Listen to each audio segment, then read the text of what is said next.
that you can enjoy the serene countryside of Virginia. I guess that would be a good thing to say, right, Sally? It looks pretty beautiful from the image on the screen, John.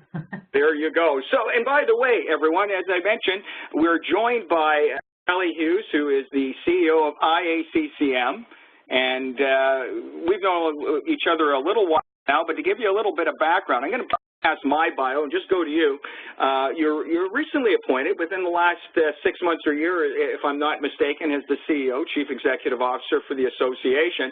You know what? Instead of reading this, maybe if you could, give us a little bit of an idea, Sally, not just on your background, but IACCM. Yes, of course, John. Thank you very much. I'm delighted to be joining you today.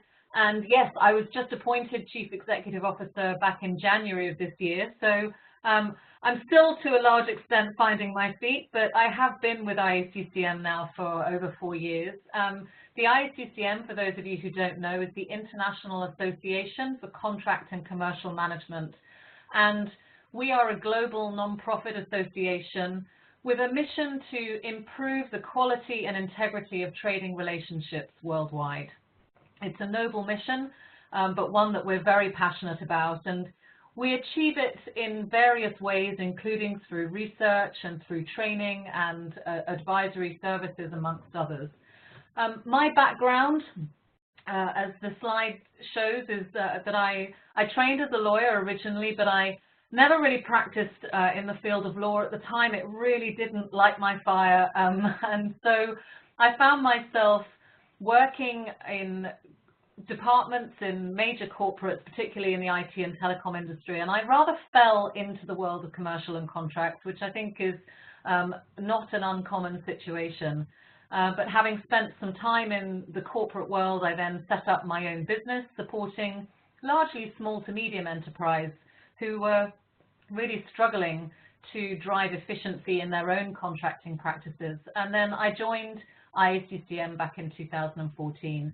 So it's been a fascinating journey for me, and I'm loving being at the helm of IACCM and continuing the growth that its founder, Tim Cummins, initiated. See, what I find interesting, and I did not know this, so you learn something new about everyone, even though we've known each other for a couple of years now, is that that legal background certainly gives you a good perspective, not only on contract management, but also what we're going to talk about today, which of course is risk. So I'll look forward to getting to that in a moment. And just to let you know very quickly, again, my blog, Procurement Insights, I'm the chief editor, and I'm a speaker, and have a radio show called PI Window on the World, which is airing close to its 900th episode, where we touch on everything business and procurement. If you had asked me if I had expected it to go all this time, since the first broadcast in May 2009, which is, again, 9 years, I probably wouldn't have believed you at that point, but you know what? It's good to have that longevity and the opportunity to be able to talk with people from the industry and share some of the great insights, which is what we're going to do today. So this is who we are. Now, let's talk about what we're going to be doing today. And there are a couple of things. I want to first of all start off by saying that we are going to have a hashtag associated with this particular webinar, and it is SCRisk18. You can see it on there. Why we use that is if somebody wasn't able to join us or for posting our poll results, it gives us a chance to share it beyond the webinar itself. And what's great about this is that shortly after we go off air, I guess that's the best way to put it, I'll start posting the poll results, and I'll lead into those polls in a moment. And of course, we'll encourage conversation and opinion, which usually comes in that same day. Of course, sometimes the discussions extend for a week or so beyond that. So be sure to mark down this hashtag SCRisk18 and join the conversation. Now, one thing about this webinar to encourage you is that we do have polls. It's an interactive experience. So it isn't just going to be me talking with Sally. You're a part of this dialogue. You're a part of this discussion. As such, not only would I encourage you to respond to the polls, but I'd also encourage you to avail yourself of the chat feature, because throughout the entire webinar, I'm going to be reaching out to you and asking you questions and encouraging you to talk with us in real time. This way, it's a conversation, a discussion, and I think you have something very important to add. So I just want to remind you of that. Now, today's agenda, we're going to focus on 3 areas. 1, who owns risk? Seems like an obvious question, but the answer is maybe a little bit surprising. Risk and reward and a strategy for success. You know, Sally, as I'm reading these, I almost feel like Alex Trebek on Jeopardy. I don't know if you're familiar with that show. I'm vaguely familiar, sorry, from little old England here. Perhaps it's not so familiar for me, but I do recall it in the context of Watson, I think, John. Well, there you go. It's like the categories I've just read. And so starting off, who owns your risk? And one of the things that I like about this image, and I want you to watch this and look at this, is who owns risk? At one end, there's the boat people bailing, and the other end, hey, it's not at our end. But there's a deeper meaning to this, and so I want to lead into our first poll. Who is responsible for managing risk in your organization? Now, I'm going to cue up the poll. You've got about 60 seconds to respond. Is it legal? Is it finance? Is it procurement? Not sure. But Sally, when we talked yesterday, you said there should be something more there. Can you elaborate on that a little bit? Yeah, well, I just wonder whether or not the participants in the webinar today will be somewhat frustrated with the list because for many organizations now, there is actually a defined risk department. And possibly there would be an all of the above response. Maybe the CEO is the person responsible for overall risk management in the organization. So I think it's going to be very, very interesting. I think, well, let's not give too much away before we get the results of the polls, but to have risk managed by one particular department like that can potentially present some challenges for an organization. Yeah, I think you're right about that. One of the things that I found interesting in moderating the panel discussion last year on this topic at Horizon 2017 was everybody recognizes the fact that there is risk. But when it came down to who actually owns it, it was pointing in different directions. Some said legal, but one thing that came through is they're saying that people in procurement ultimately own it when something goes wrong. What do you think about that? Yeah, I think that's probably somewhat of a surprise to many people in procurement. You know, traditionally, and John, you and I have had brief conversations about this. In organizations, there's often been a lack of accountability through the contracting life cycle in the context of procurement. So when a procurement closes and a contract is signed, then very often there's a sort of smacking of the hands and walk away process. So I think that when things go wrong after the event, that is often perceived as somebody else's problem. But I think there's some examples that we're going to see through the course of this webinar that will demonstrate that procurement has a huge amount of responsibility for risk in the post-award environment. Well, and you know, I think that's really the key is being proactive. Now, I'm waiting for the results to be posted. Hopefully, we have some up in a second. Hopefully, we haven't had a little bit of a technical glitch. If you've responded and you want to elaborate more in the listening audience, by all means, use the chat facility.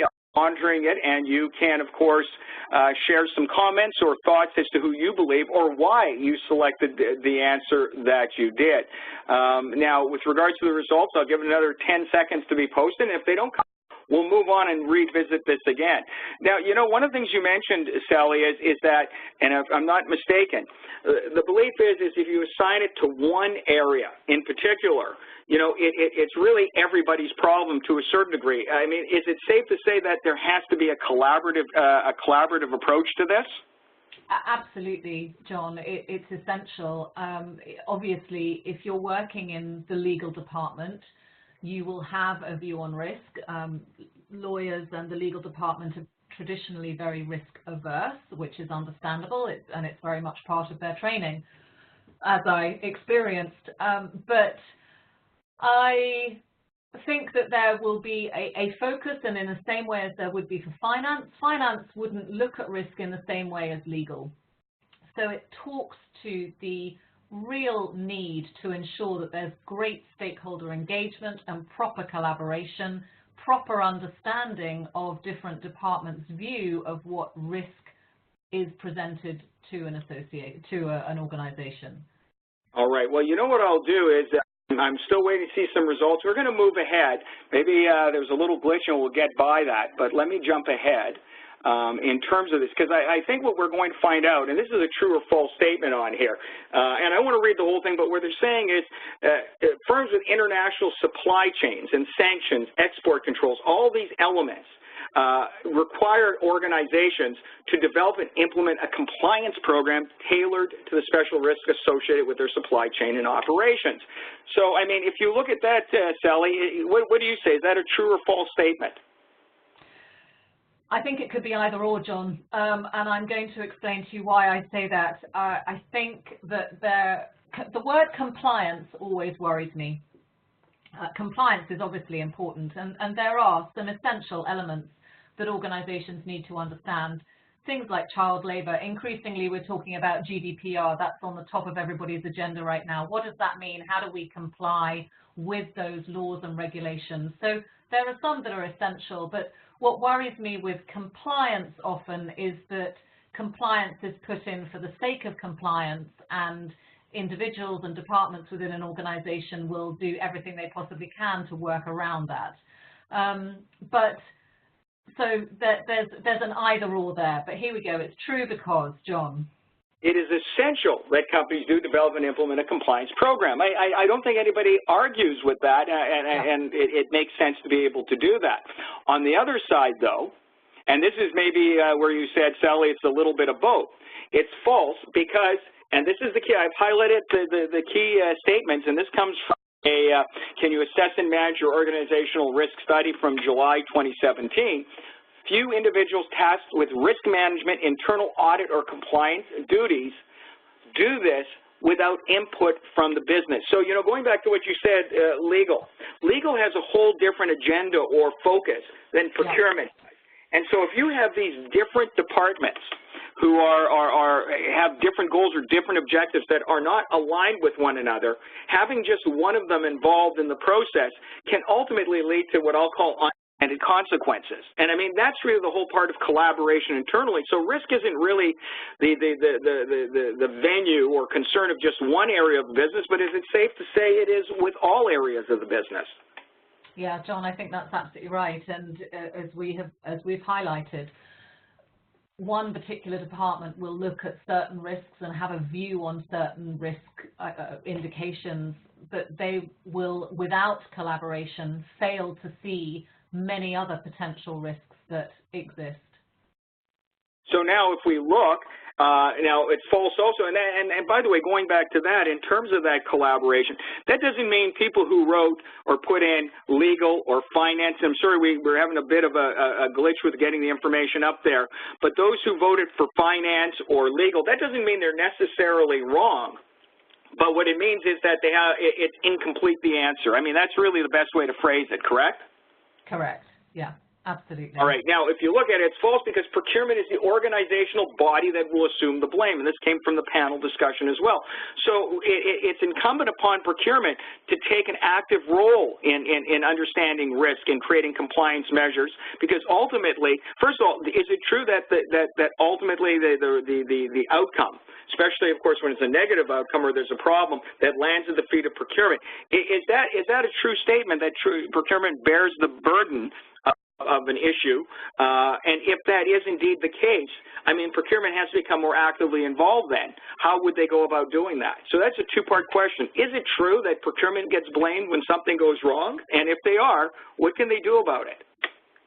I think that's a very interesting statement, John, and from our perspective, very often procurement will not accept responsibility for any failure in the outcome post-award.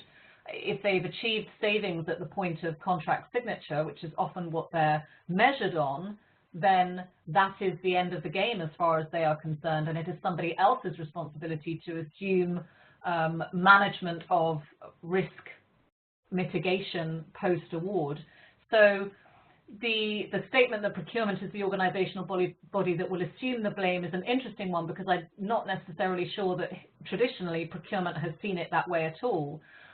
Should they? Absolutely. I think increasingly, as we're focused on quality and integrity, we've talked already about the need for the view of compliance through the supply chain because of all of the risks that exist nowadays as we increase our outsourcing.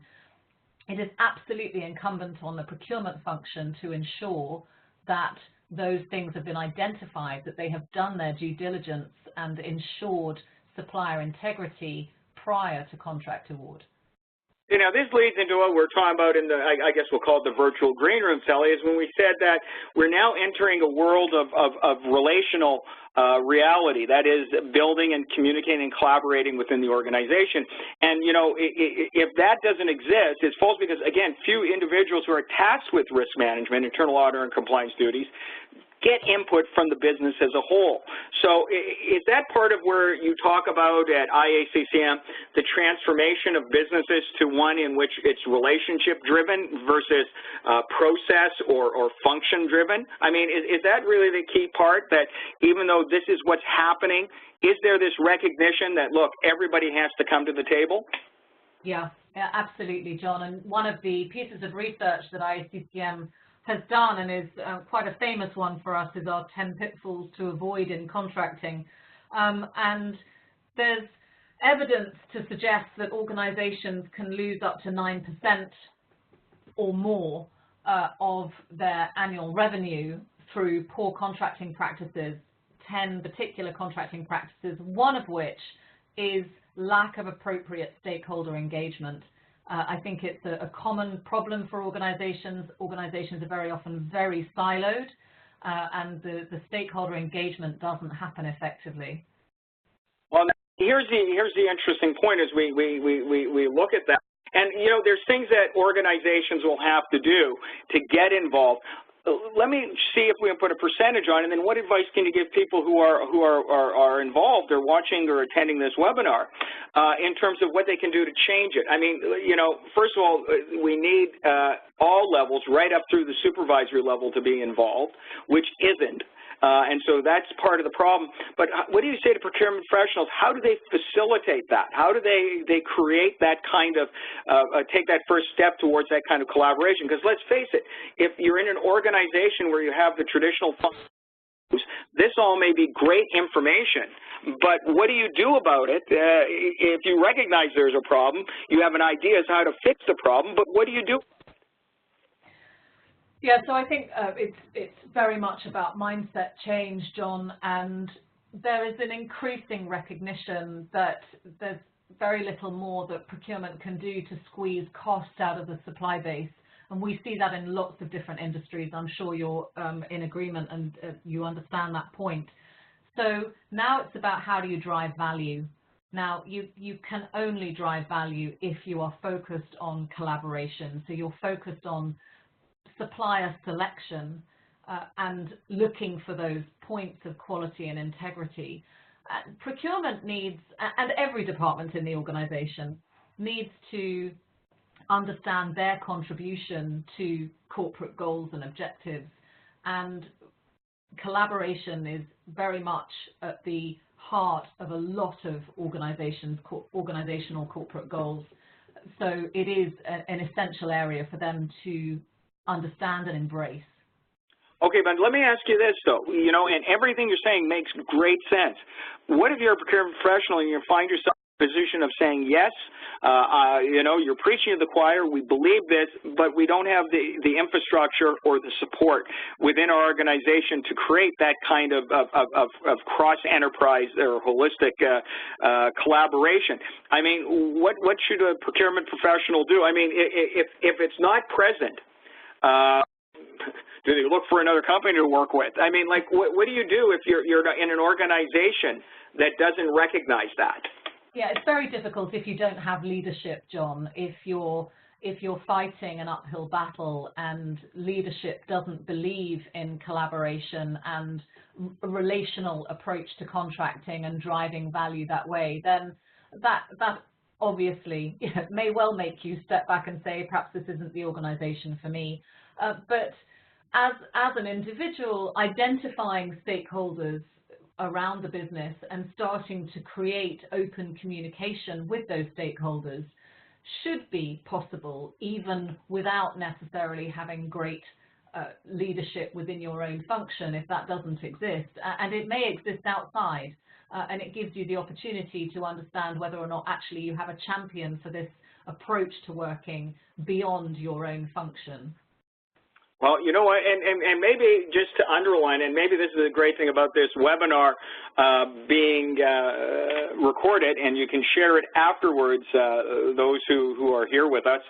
But one of the things that reminded me of the inherent risks of a disconnected approach to risk and compliance management was the story that appeared in the Wall Street Journal in 2007, and I call it "Blame It on Can-Man." But basically, for one of a piston ring costing $1.50, 70% of Japan's auto production had been temporarily paralyzed. I don't know if you remember that, Sally, but one of the reasons that it was a problem was that they had just-in-time delivery process. They also, of course, and seemingly made sense, is across their different models, they used the same parts so they could leverage volume discounting and reliability of supply. So on the surface, those things seem to make a great deal of sense, but this is the other side of that coin. So do you remember when this happened, Sally? I do, John. Yes, I do. So now, if you know, and they say hindsight is 20/20, right? But what could have been done differently? I mean, is this an example of where one part of the organization, perhaps finance, in terms of looking at structuring these contracts, is this one part of an example where someone made a decision in a silo and then turned around and didn't figure out the consequences that could have happened? I mean, was this a foreseeable event that could have happened and could have been prevented?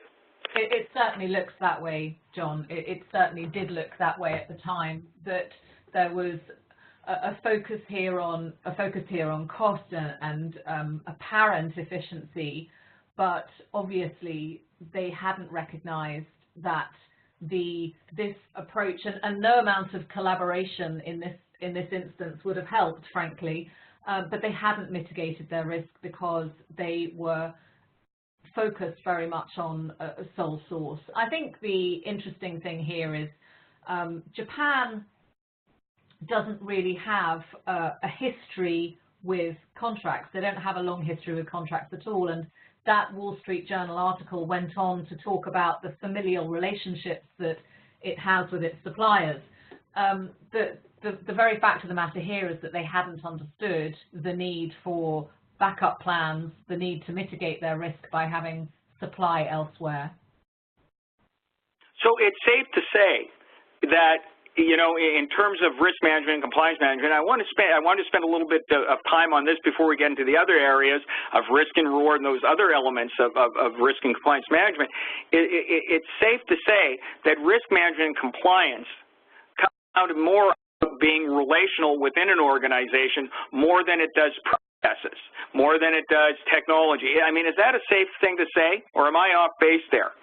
No, I think that's absolutely right, John. I think if we go back to your original question, which was who owns risk, and you did, and the key there was who owns, in brackets, your risk. It has to be understood. As a customer, you own the risk. You cannot absolve yourself of risk when you're the customer. You can look to share it, but ultimately you will not ever get away from the fact that it is yours. And you own it, and if something goes wrong, you're going to suffer. You're going to be left holding the baby, if you like. So once that is really properly understood, then organizations will start looking at their risk management strategies and mitigation, which of course are all absolutely critical. All right, and that's where this cartoon comes in, because the people out there saying, sure glad the hole isn't at our end, ultimately, doesn't matter where the hole is, it's going to sink the entire boat and everyone's going to get wet. I guess that's the best conclusion overall. So going into our next sections, I mean, the real question to you in the audience, and again, feel free to submit any questions or comments. We're not looking for consensus or agreement here, but however, I mean, the reality is nothing else matters from this point on unless you get to that stage where there is a collaborative and communicative environment which recognizes that a hole in one part of the boat sinks the whole boat, which means everybody has to get involved, because risk is not the sole domain of one area of the business, be it legal, be it finance, be it procurement. Everyone has to come to the table. Is that the best way to conclude this? I think that's absolutely a brilliant way to conclude, John, and yes, gives the complete picture. Well, now let's go to the second session, risk and reward. And you know what? Let's give a try with the poll again. And I'd encourage everybody, even though the first go around didn't exactly work, maybe we've got those little things out of the way. Here's the second poll, and if you have trouble accessing the poll, please post a comment or a question or share your thoughts in either the Q&A section or the chat section. So here it is. I have a thorough or detailed understanding of the risks my organization currently faces relative to achieving its goals. Now, is that true? In your instance, of course. Is it false? Or is it uncertain? So, Sally, while we attempt to get the poll going, let me ask you a question here. What do you think most of the answers will be? And bear in mind, we're going to get, I don't think we'll influence anyone's response, but what do you think it's likely, based on your experience, to be?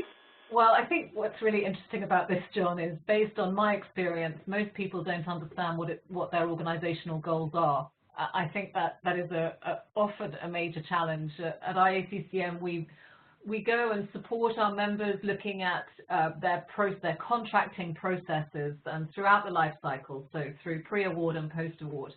And as part of that process maturity, we look to support them aligning their own practices and processes to corporate goals and objectives. And it is astonishing the number of individuals who have no clue really where their organization is heading, what their organizational goals are, or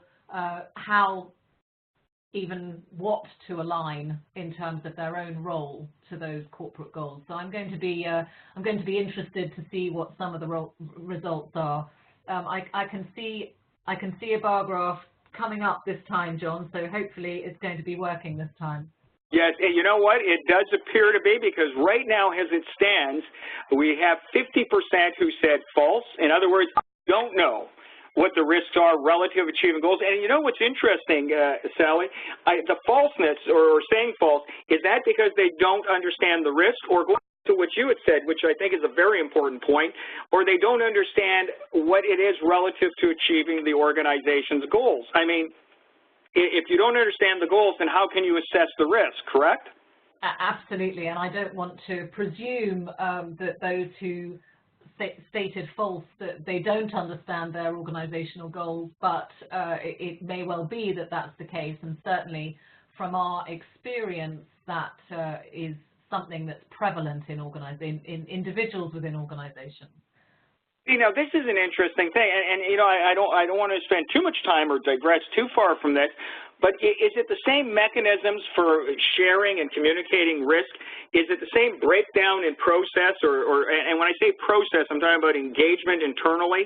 Is it the same breakdown that leads to an absence of understanding of what the organization's goals are? In other words, are people in many organizations operating with sort of like a siloed view that, you know, they don't have the complete picture, just their little piece? You know, I'm almost thinking, and I be out of left field, but it's like the old Colonel Sanders Kentucky Fried Chicken recipe, where not everybody had the whole recipe, but different people had it. I mean, is that really part of the problem there?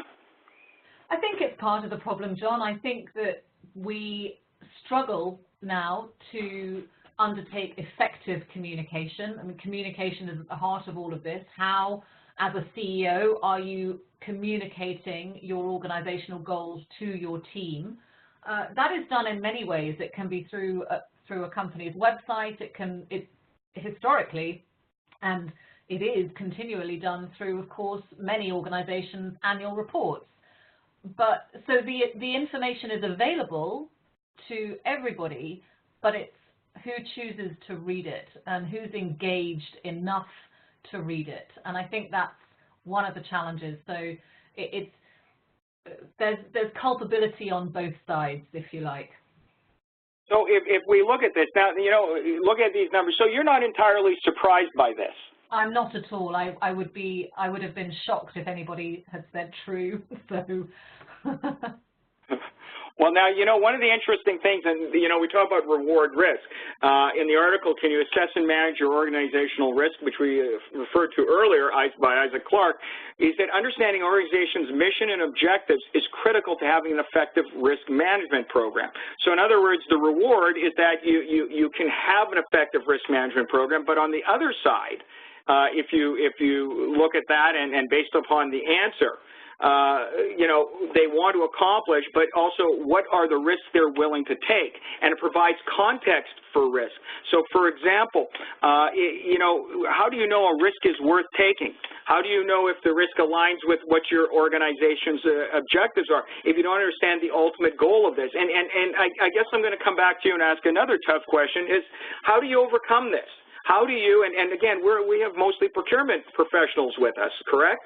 I mean, if we look at this, how do we advise them? Because I'm sure many of them are out there nodding their head saying, yeah, you know, this is exactly the way it is. I mean, what advice can we give them?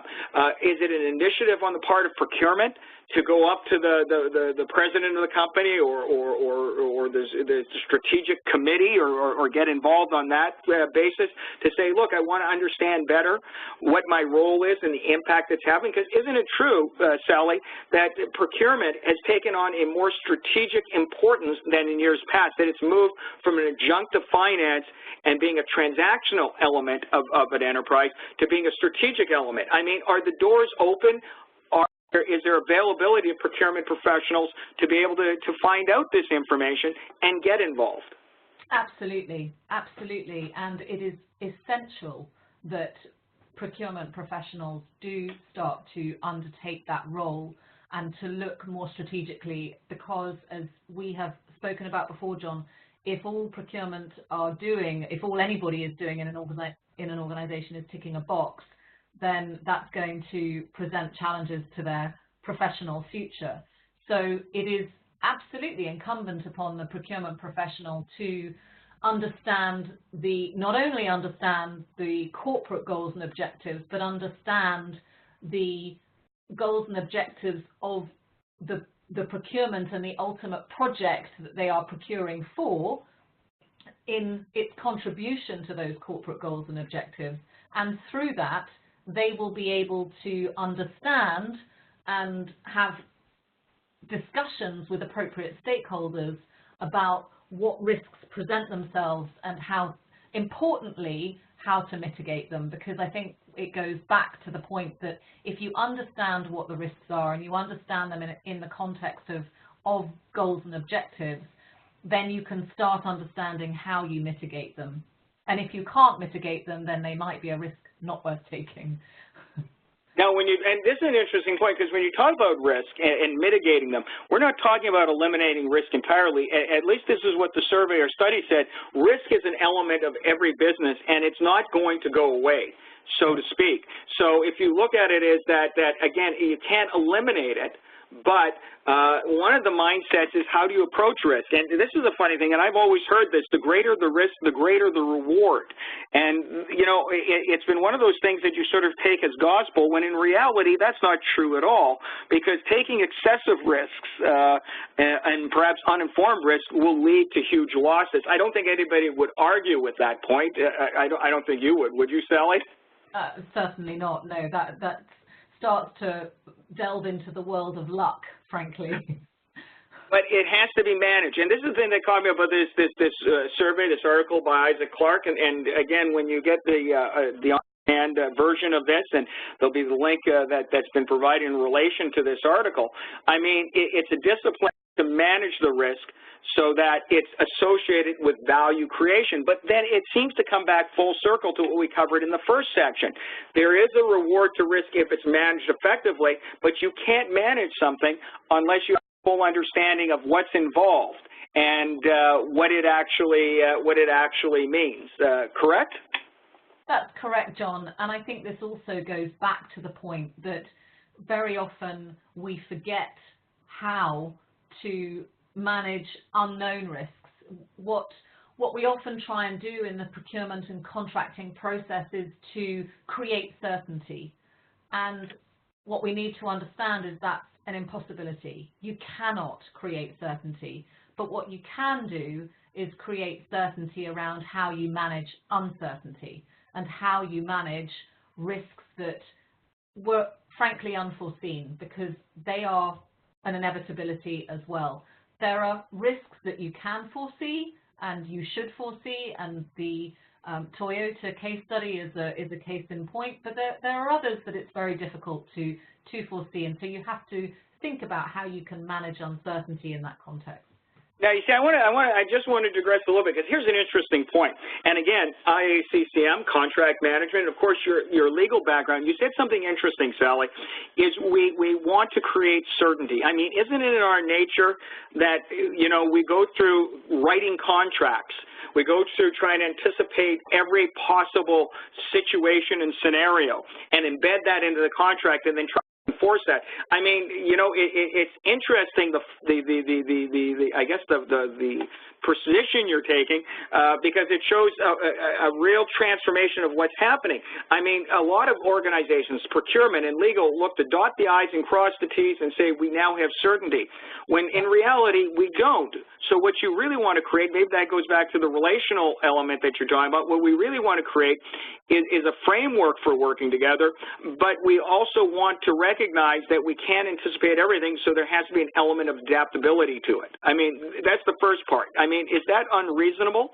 No, it is essential, John, that that's the way that we approach procurement and contracting. Absolutely essential. That we cannot create certainty through contracts. And you're right. You know, very often that's the approach that's been taken.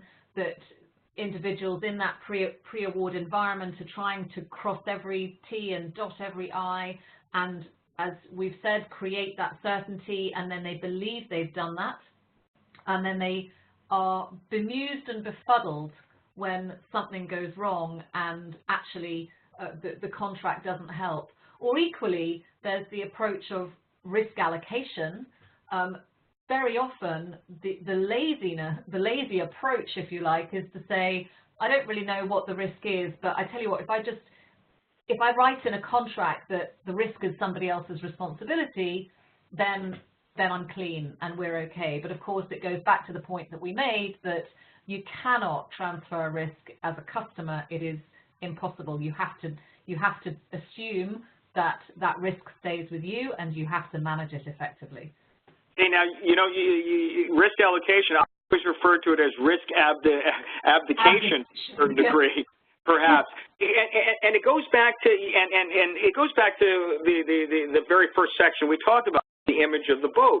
I mean, the reality is that we get this false sense of security, a Maginot Line against risk, so to speak, because we believe if we have a contract and everybody signed that, you know, we're protected or we're bulletproof. But the reality is that in itself, relying on a contract heavily to be your buffer, if you will, or protection against unanticipated risk. I mean, that in itself is a bad risk decision, isn't it? It is. Unfortunately, today's practices in procurement and contracting can often create and enhance the risks that exist. And it's very interesting when we are working with organizations on what we refer to as relational contracting, which is absolutely designed to embrace the fact that we are living in a world of uncertainty, and we have to develop our governance framework to manage that uncertainty in a relational way. But if all you're focused on is adversarial negotiations, squeezing every last penny out of the supplier and allocating risk as best you possibly can, then you're really not, it is not a strategy for success, John. Well, now, you know what's interesting about that is, as well, because that could be part of the problem that procurement professionals are now dealing with, and maybe other areas as well, I'm sure. But, you know, they could be getting mixed messages. First of all, if we have a contract, there shouldn't be risk, but in reality, there is risk because certain things can happen that are unanticipated, such as that lightning strike with the famous Nokia Ericsson case that I wrote about, where one had planned to be able to shift production of the chips for their phones, and another one had not made plans, and subsequently resulted in a significant loss of market share for the latter. The reality is that if we are we still teaching procurement professionals about the contract and fire to the feet, or is there this shift that's starting to happen now where we say, wait a second, again, contracts are important. We're not doing away with contracts, but we have to have that relational. I mean, is there enough of this relational mindset being presented in the market today, and might that growth and awareness of that help to sort of change perception so that there can be a more collective view of risk? Do you know what I'm saying, Sally? I do, absolutely, John. I think it's on its way. I don't think it's there yet. I think one of the challenges is that it's not embedded in traditional academic programs, universities. I spoke to the dean of a law school recently who said we're still training 20th century lawyers. I think I am very well aware that there are many procurement programs that are teaching procurement people how to squeeze every last penny out of a supplier. And that, of course, is bygone days, and we do need to move on. But I think on the very positive side, organizations are absolutely embracing a relational approach. We talked the other day about Australia, and that is a region that is very much focused on how to embrace relational contracting, and there have been some incredible success stories through that, and absolute demonstration of risk management and risk mitigation, program success, delivery under budget and within timeframes, and those are great success stories that need to be widely spoken about and replicated. All right. Well, now let's go to, we've talked about the problems. I think we've uncovered some aha moments here, perhaps. Perhaps not, but maybe for some we have. Let's go to poll number 3 and ask the questions. I have a total or complete understanding of my organization's risk management strategy. True, false, or uncertain. So let's cue up the polling here. And, Sally, when we look at this, we it's almost like say that it would be either false or uncertain here. My instincts, based upon the fact is if you don't have an understanding of the organization's goals and how risk relates to it, it's not likely with an organization you'll have an understanding of the risk management strategy, except in an after the fact, when the horse is out of the barn kind of scenario. I mean, what are your thinking? What is your thinking in that regard? Yeah, it's rather the, oh, now I get it then. Okay, so I think, well, if anybody answers true, I'd really like to talk to them. So now, and just to give you the, and I want the audience to get the depth of what Sally's speaking of. I mean, IACCM is a global organization. I mean, you have major corporations, your membership. I mean, I don't know how many are overall members do you have worldwide now. We have about 45,000 members worldwide now. We're in about 165 different countries. So we're continuing to grow, John, and it's fantastic because the diversity of the membership is something that I am very passionate about. It allows us to have, because we represent both buy side and sell side, it allows us to have some really good debates and conversations about what works and what doesn't work. And of course, the breadth from a geographical and an industry perspective means that we get to see a lot of working, a lot of best practice, a lot of challenges for organizations, and how industries are starting to deal with the challenges that are faced by them. Oil and gas is a great example where they are absolutely embracing a relational approach to contracting because they've been forced to through financial reasons. Well, now, what's interesting about this, though, and this is the context I want to give those listening, and one of the reasons I'm so happy to have you on this webinar as our guest is the fact that when you've got a pool of 45,000 people and you're in 126 countries, and you say, I'd be very surprised if anyone would say true to this, I mean, that's telling, isn't it? I mean, that's more or less saying that there is a long ways to go before we get to the stage of where we actually do have a collaborative environment to effectively identify risk, manage it effectively, understand the return of managing it effectively. I mean, we're really in the early stages of this, aren't we? We really are. We really are, because we're not taught about it effectively. And again, another great quote from actually the same dean of Stanford Law School said, "Risk is the holy grail." And by that he meant we simply do not address it effectively. And it is one of the reasons why we move into organizations and simply focus on risk allocation, because it's easy and because we don't really understand otherwise what we would have to do. Actually trying to assess and understand potential risks is no mean feat. It's absolutely of critical importance, but it's something that is woefully underperformed and a skill that's underutilized in every organization. I think risk is the holy grail will continue for some time to come, but it's great. Webinars like this really fill me with joy, John, and I think it's a topic that we need to continue to discuss and hopefully continue to work through, so that people start to be taught that this is an important thing and how to go about assessing, managing, and mitigating risk. Well, now going back to, and you're almost you're a great prognosticator in this regard, perhaps even a big clairvoyant. How's that? But you're right. There was not one true response. In fact, 33% said false. They do not have an understanding of their organization's risk management, and 67% said they're not certain. So obviously, again, you know, it's almost like the weather.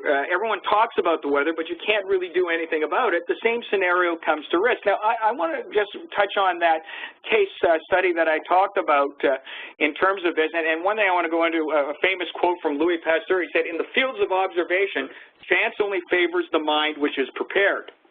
So going back to what you said earlier, Sally, is that, you know, you can't embark on any type of endeavor within an enterprise, whether it be procurement or otherwise, without actually having an understanding of not only the reward at the end, but ultimately the risks and the obstacles you're going to confront. Now, in this regard, in this context, I mentioned about the Nokia and Ericsson story, and for those of you who may not be familiar with it, I provided the link to a post I wrote on May 18th, 2011, and out of the 3,000 or 4,000 posts I've written over the years, this one consistently, even to this day, remains in the top 5 of the most read and most active posts even to this day, which I guess it tells us, Sally, that people are still learning. But basically, there was a lightning strike that brought down a Philips microchip plant in New Mexico, and the biggest customers they compared was Nokia and Ericsson, who were, of course, as you know, mobile phone manufacturers. And what was interesting is how each reacted to the disaster, and they had a different track. Nokia had a change management strategy or supply chain management strategy that allowed it to, and I'm highlighting the key points in bold here, switch suppliers quickly, and it even re-engineered some of its phones to accept both American and Japanese chips, which meant their production line was relatively unaffected. So here's an organization that, you know, you don't know a lightning strike's going to happen. They may not even anticipate a lightning strike, but they said if something did go wrong, here is what we have to do to fix it. And this would strike me, Sally, as an organization who had internal collaboration, whereas if you look at Ericsson, they accepted Philips' word that production at a plant would be back on track in a week, and they did nothing. They did absolutely nothing. Now, again, going back to the Nokia, how much of it was pre-planned? A good deal of it was in anticipation, where Ericsson was left sitting on the sidelines. The end result here is that Ericsson, you know, the decision cost Ericsson more than US $400 million in earnings, and the company lost market share. Meanwhile, Nokia's profits rose by 42% that year. So when you look at this story, what you would think, and this happened a number of years ago, you would think that that would have been the wake-up call, universally speaking, to say, you know, this is what happened. This is when you're prepared and collaborate, and this is when you leave it to chance. I mean, why wasn't this a wake-up call, Sally? Why didn't people turn around and say, holy cow, this could happen to us? I think it's really interesting, John. Why didn't the Toyota case act as a incentive for Ericsson to look at life differently? There are numerous case studies that people really should be aware of, and one can only assume, again, we talked about communication. Many people are completely oblivious. I think this case is really interesting. I absolutely look at it and see that Nokia was prepared. They clearly had mitigation elements in place. They were able to switch suppliers really quickly. They were absolutely prepared. Ericsson, on the other hand, you know, the previous slide said it took no action. One would assume that it had no action to take because it simply hadn't been prepared at all. And yeah, these are interesting lessons, and ones that sadly are not often understood, even, you know, post the event. And hindsight's a wonderful thing, and we really do, as individuals, need to look at these situations and learn from them. Well, you know what's interesting, and one of the things that came in my mind is it obstinance? Is it, you know, we're doing it this way, we've always done it this way, why would we change? Or is it perhaps the fact that maybe when we talk about it, we don't prescribe something? So I want to share with you, in the last few minutes of the webinar, I want to share with you a plan of action that was recommended in the Isaac Clarke, and I want to go to each of these things. There's 5 types of actions one can take to address risk. That still doesn't address, by the way, Sally, who should own it, and maybe procurement should run with the ball, but, you know, the 5 areas that should be addressed is to accept risk, and they talk about avoiding risk and when to avoid it. They talk about mitigating risk, transferring risk, and exploiting risk. So when you look at these 5 areas, and again, it outlines in greater detail, as you review these, Sally, which one makes the most sense? Is there any one, or is it a combination? Or are these even good advice? I think there's a combination here, John. Accepting risk is absolutely important, critical. There is going to be risk no matter what, and you need to make every effort to look at where those risks might exist. Avoid needs to be addressed in the context of, we were talking about before, John, there's no point in taking on risk recklessly, but you very often are going to need to take on risk, so you need to look at mitigation. Mitigation is absolutely critical. Management is missing here for me. Transfer, I think, I worry about that language because I don't think it's possible to transfer risk, particularly in this context. It talks about outsourcing activities. Again, as a customer, you have to recognize that you always own the risk. If you outsource the risk, you're just sharing it. You're not transferring it. Exploitation is really fascinating, and I think we see organizations now, particularly organizations out of Asia, are starting to look at risk as a major opportunity, and where they can exert competitive advantage over their more concerned and risk-averse competitors. So we're certainly seeing the emergence of organizations that are looking at risk as a real opportunity. So they look at it, they assess how they're going to manage and mitigate, and then exercise competitive advantage. And I think that's a really interesting point. Well, now, you know, one of the things that I would say, and, you know, it makes perfectly good sense what you're talking about in this, the one thing I would say about transferring risk, and I'm going to cite a case example of the Minnesota I-35 bridge collapse, which I think you probably may be familiar with, even though you're overseas, is that the interesting thing is when that bridge collapsed and tragically 39 people lost their lives, the government of the state of Minnesota had a sense of urgency to not only build it to restore a key or major artery, but what they did do is that they also realized that they wanted to honor those who had died. And so employing an architectural process that wasn't used before, they changed their entire procurement process to an open book format, to full transparency, and a sharing of the known risk on a collaborative basis with all the partners. And that bridge was built on time and on budget. The irony, Sally, is that the very next bridge project, they reverted back to the way that they usually did transactions of this nature or complex contracts of this nature, and that bridge was 2 years late and way over budget. So my thinking in terms of this is when you talk about transfer risk, and in fact, if you're viewing risk, you not only have to have an internal dialogue and transparency, but you also have an equal transparency and dialogue with your suppliers as well. Otherwise, it could become a zero-sum game. I mean, so I mean that's really the takeaway that I get from this. What are your thoughts, or am I way out there in left field? No, I think the key word, John, that you just spoke was share. And we've seen other examples where risk has been shared in that construction environment. Heathrow Terminal 5 is another great example where there was a shared understanding of risk and shared allocation, shared responsibility, and again, it was one of the most successful construction projects. So sharing is a better word than transferring, in my humble opinion.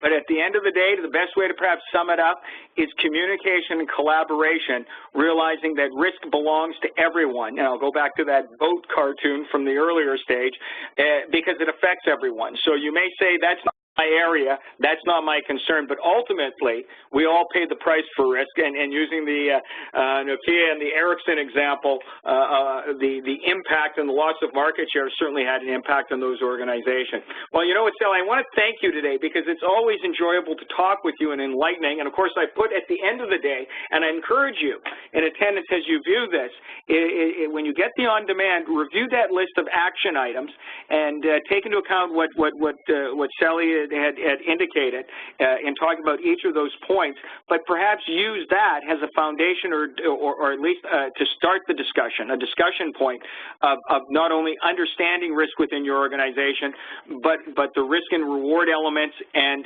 really getting involved. I mean, is that a good way to sum it up, Sally? I think that's absolutely right. Embrace it. It's an important conversation to have, and a really important thing to do to collaborate with your co-workers, with other people in your organization, and really address this topic, which, as I said before, is often referred to as the Holy Grail. But there's distinct competitive advantage available by embracing and understanding and managing risk effectively. You, CEO of IACCM, thank you. I look forward to sharing the webinar airways with you. I was going to say virtual airways, but this isn't a radio show. The webinar airways with you again. Thank you for joining us. I want to remind everyone who has attended that there is a hashtag for a tweet chat, and it's SCRisk18. These poll results will be posted relatively soon, and we'll be extending the discussion to the wider world of social media, and those in that world will be eager, I'm sure, to share. I just want to remind everyone again that this entire webinar has been recorded and it will be made available on on-demand basis. Also providing you with our contact information, both myself and Sally. If you wish to follow up with us, please do so. And until that time, I guess I'll turn it back over to our gracious hosts from Zycus. Thank you, everyone.